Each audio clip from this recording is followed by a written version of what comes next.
Remember, who does supplement studies? Companies that make supplements. So that works very simple.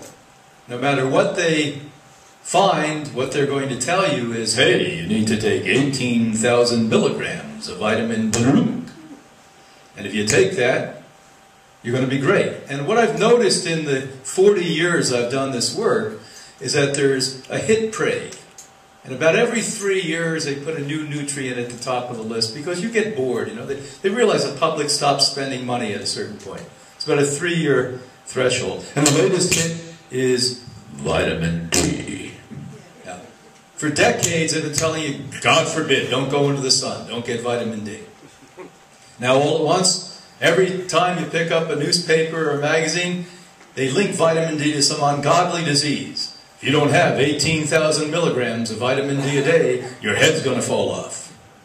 You're going to develop a 33-pound tumor in your toe. And, of course, all the doctors who know nothing about nutrition immediately start to prescribe 18,000 milligrams of vitamin D. But let's lead into the story this way. How many of you know that vitamin D is made of a chemical in about 96% of the cases? In a laboratory by a scientist who basically has one objective: to make the company that makes vitamin D profits. And there's a small group that even do something worse. They make it from fish oil. Now my newest book, you're going to read that and see you've been conned like nobody's been conned in history before. Because fish oil has been a known carcinogen, cancer causer, for over half a century. You say, well, wait a minute, I went to Holistic Dr. Joe. He's a smiley guy. And he told me I need omega oil, and the best was from Norwegian salmon blood. Well, what we've known for 50 years that's well documented in any serious level of science, not the salesman science, this is serious science, is within a very short time, minutes literally, from the time you extract oil from the carcass of a fish that's rotting and decomposing, at the time that you take it out of the water, you notice that because it has an odor, as you recall, that oil turns into something that we scientifically call a lipid peroxide. That means a fat peroxide, a fat oxygen. And a fat oxygen, if you look it up tonight, run home because I'm sure a lot of you have been conned into fish oil consumption up here. Basically, right on the internet you'll find out, oh my God, that Dr. Clement wasn't telling us lies tonight. Who's been telling you lies is all of this other group of people who read Reader's Digest or the latest Let's Be Healthy magazine and go right along with the old boys who tell you to take fish oil. You want cancer? Take fish oil. You want to get cancer and also more disease? Take vitamin D made from fish oil.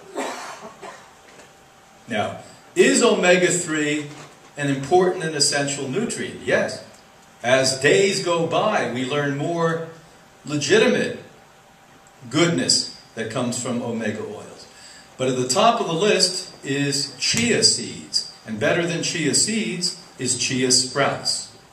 Because when you sprout them, they become about 36 times more available for your body to digest. You get a whole lot more bang for your dollar. Because again, that little seed can turn into 7 pounds of food, not 1 pound of food.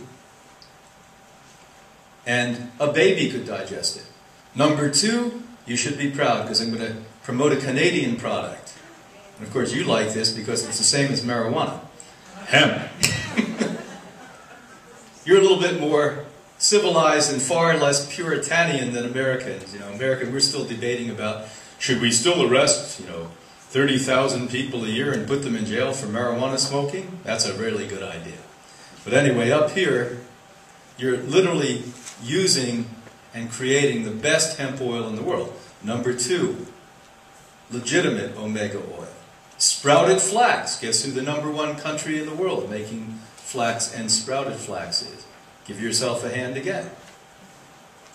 So you can't tell me it's hard for you to get this. It was easy for you to get rancid fish oil from Norway. You always picture those rosy-cheeked girls with nice... Okay, excuse me. They're all dying over there of cancer eating that stuff. You don't hear that part of the story. It's like when omega oils first came out back in about the 1980s, early 80s, what I always laughed about, the first and initial commercial was Eskimos. You know, we somehow in Canada and the United States admire the strength of Eskimos. And I'll get back to the end of the story later. But they always showed Eskimos around an igloo and made it look like, wow, they're macho and strong, so we better do what they do.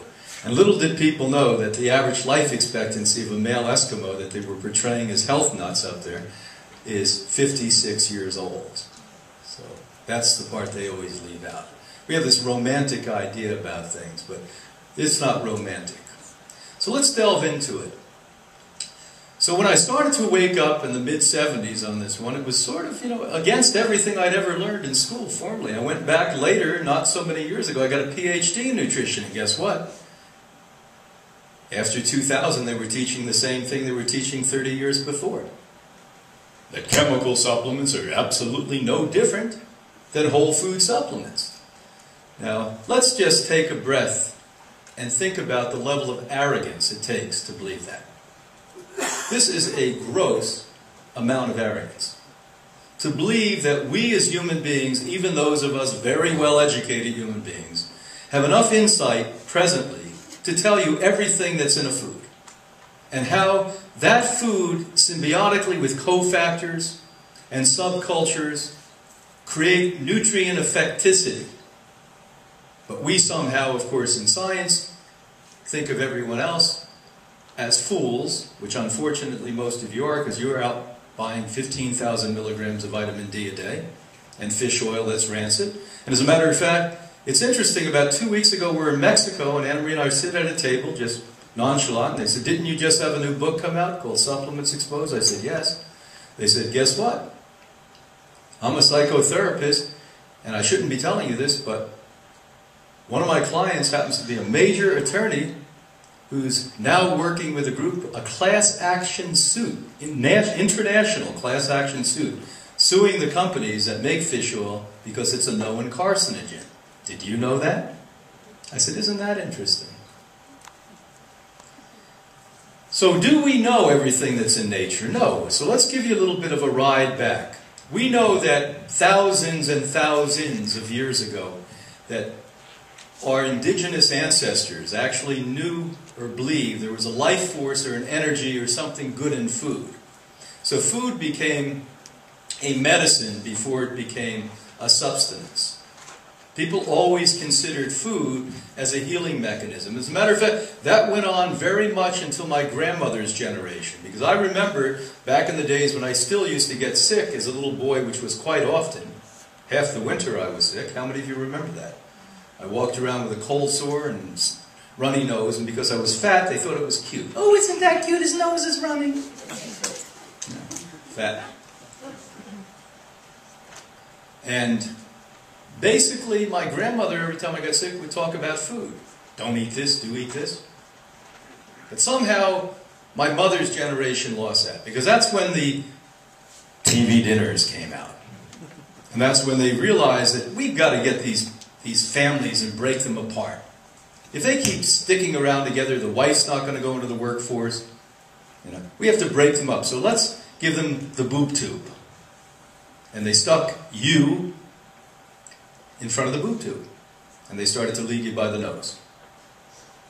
And basically when that happened, my mother's generation, bless her soul, started to forget what her mother generation and every human being in the history before that knew, that food had some kind of a healing property to it.